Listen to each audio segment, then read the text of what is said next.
a lot of times we take our health for granted, especially our sight.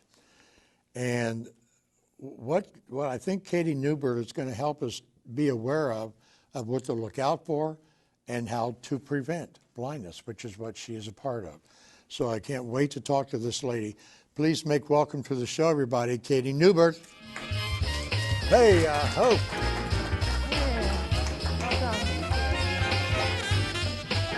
Hi, Katie. Great to see you. Thank you for having me. I just ran over my mic cable. It's always something.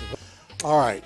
As I said, I'm in great health. And I think one of the main things I think we take for granted is our sight. And you being in your position can tell us this are some things you need to look out for in case something could be happening, like cataracts. Right. So where would you like to start? And well, how did you get involved with this to begin with, Prevent Blindness? How did you get involved in this? I have been doing nonprofits my entire life, and the feeling like I am giving back has always been important to me, so that's how I got involved. And really, Prevent Blindness is something, we're an organization that's been around since the early 1900s. At the time, babies were getting infections in their eyes, and it was causing infant blindness. And a group of people got together, and they realized for pennies, they could put drops into babies' eyes and completely stop that from happening and preserve their eyesight. And so today, when all babies are born, one of the first things that happens in the United States are drops are put into their eyes to take care of that and make sure that they have their sight. And so from that, our organization created our mission, which is to prevent blindness and preserve sight. And it's like you said, making sure that you take care of yourself and making sure that you get to the eye doctor. And know what to look for. And know and have a dilated eye exam. Don't just go to the eye doctor and have and say, no, I don't want to have a dilated eye exam, because that's like looking through a very small peephole at your eyes, whereas a dilated eye exam opens it up so that they can see everything. Part of what we do three things. We're in all 88 counties in Ohio, and we do three things. One is public education. Second is research, and the third is community services. And so in this picture, we went to a preschool, and these are, 4-year-olds, and we tell them a story and tell them to protect their eyes, make sure that they wear sunglasses, and then we tell them what it's like to be blind and share like Braille with them and things so that they start to think about it. And I love this because this was the very first event that I went to, and he decided he was going to do science with these 4-year-olds, and I'm like, they're 4. They're not going to get it. So they sat down, and he had petri dishes, and in the petri dishes was very small little balls of like eyes, like you'd have pearls in pudding. And so he says, "Okay, guys, what's this like? If I tap this," and he taps it, and then he taps his glasses, and one of the little kids is like, "Oh, it's like glasses." He's like, "Can we hurt it? Are they protected?" And they're like, "Yes." And I was like, "Okay, they're sort of getting this." So then he takes it off, and he gives them all toothpicks. And he's like, "Okay, now I want you to poke it." And the little girls are like this. They're like, "Okay." And the little boys are like, because they're little boys. And he goes, "So, what is this like?" And I swear to you, without any adults, with nothing, they say, one little boy pipes up, "Oh, this is why my mom doesn't want me to run with sticks in the backyard." And I'm like, "Oh, they're getting the science." And then they do another one where they put sand on it and hold it up, and that's like getting something in your eye.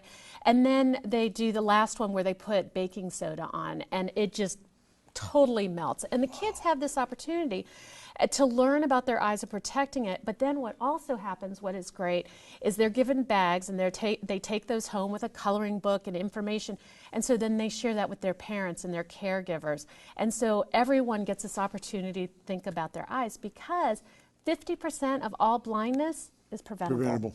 The next one is our community service, and that is the fact that we work with people at the 200% poverty level that do not have any eye insurance, and we can get them to an eye doctor for a dilated eye exam and for free, and then they can get glasses if they need it for free through our program here in the Dayton area and surrounding areas. So that's what this is. So if you need help paying for your glasses, you can contact us, and we can get you in for an exam if you are at the 200% poverty level and you do not have eye insurance. And I I think you'll agree it's not good to buy cheap sunglasses either. It is not. I mean, we always say one pair, no spare. You need to take care of your glasses and take care of your eyes.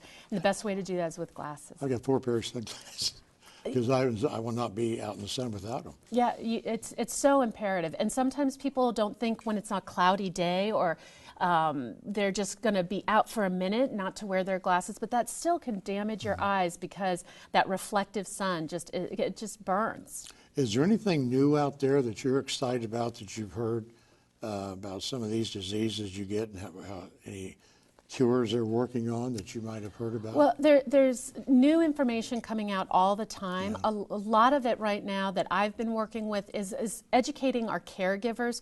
People don't understand what it's like to live with something like that. So for instance, age-related macular degeneration, that's basically like having a ball right in front of your vision wherever you look. And so I spoke with a caregiver a while ago, and she was very frustrated because her grandfather just never looked at her anymore, and she felt like he was disrespecting her because he was always looking here. And I said, no, he's actually trying to see you because that's the only way he can see you is through your peripheral vision. So really just trying to educate people about what's out there is a lot of what we focus on. Where did this old thing saying, you got to eat your carrots, you got to take care of your eyes? How many times your mom and dad said that? Eat your carrots, they're good for your eyes. Is that true? Well, I can't say because I am not a medical doctor, but I will say that a healthy diet, not smoking. If you smoke, get rid of smoking. Right. Even being around smokers, because that secondhand smoke can get into your eyes. And then we can't stress it enough. Get to the eye doctor regularly so that you get eye exams at least every year, or if your doctor says more often. So, and the thing that a lot of people don't realize is that children should actually be have their first eye exam no later than 3 or 4 years old. There's something called amblyopia, and it's lazy eye. And if it's found before they're 7 years old, they can patch it for a couple of pennies, for small amounts of money. And then most likely by the time they're 7 or 8 years old, that's cured and they do not have lifelong damage due to that, due to amblyopia. However, if it's not found until they're 7 or 8, usually there's very little that the eye doctor can do at that point, and they will have lifelong damage due to amblyopia. So getting into the eye doctor early and often is so important. You know, I see all these commercials, 2 pair of glasses for a low price.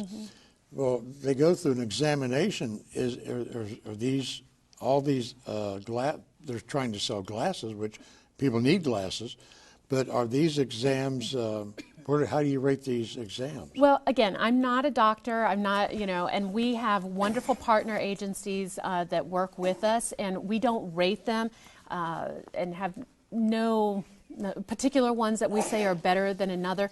The one thing we say is that you need to talk with your eye doctor, the person you trust, and you need to have a regular dilated eye exam. Every year. That would be it. Well, thanks for coming. Thank you so much for I having knew me. you'd have all the answers. I knew you'd have all the answers.